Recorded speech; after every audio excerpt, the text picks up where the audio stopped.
హన్మకొండ జిల్లా కలెక్టరేట్లో రైతు భరోసాపై సదస్సు నిర్వహించారు. డిప్యూటీ సీఎం భట్టి, మంత్రులు తుమ్మల, పొంగులేటి పాల్గొన్నారు. ఉమ్మడి వరంగల్ జిల్లా నుంచి 250 మంది రైతులు ఈ సమావేశానికి హాజరయ్యారు.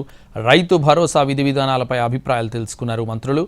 మంత్రివర్గ ఉపసంఘం రైతుల అభిప్రాయాలను సేకరించి ప్రభుత్వానికి నివేదిక సమర్పిస్తుంది.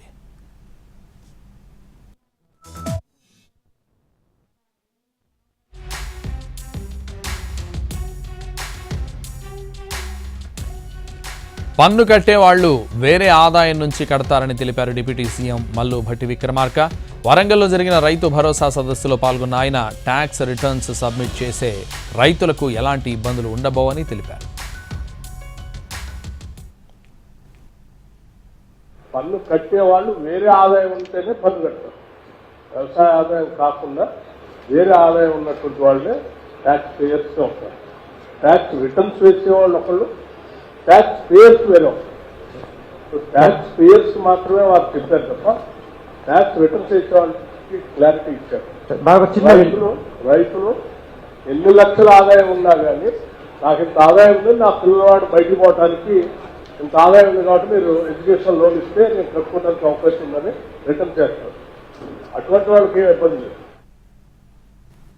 ఆగస్టులోనే రైతులకు 2 లక్షల రుణమాఫీ చేస్తామన్నారు మంత్రి తుమ్మల. పార్లమెంటు ఎన్నికల ముందు రైతు భరోసా నిధులను బ్యాంకు ఖాతాల్లో జమ చేశామని తెలిపారు. ఆగస్టులోనే రుణమాఫీ 2 లక్షలు చేయాలనేది ఈ ప్రభుత్వం యొక్క లక్ష్యం. రైతు భరోసా గతంలో రైతు బంధుగా ఎన్నికల ముందు 5 సంవత్సరాలకు సంబంధించినటువంటి రైతు భరోసాని పూర్తిగా కాకుండా సగమే పూర్తి చేసి వదిలేస్తే మన పార్లమెంట్ ఎన్నికల సందర్భంలో రైతుల యొక్క కోరిక మేరకి 7,562 కోట్లు ఒకే రోజు రైతుల యొక్క ఖాతాలో జమ చేశాం. రైతు భరోసాపై కొన్ని పార్టీలు దుష్ప్రచారం చేస్తున్నాయన్నారు మంత్రి పొంగులేటి శ్రీనివాసరెడ్డి. గతంలో కొండలు గుట్టలకు కూడా రైతు బంధు ఇచ్చారని గుర్తు చేశారు.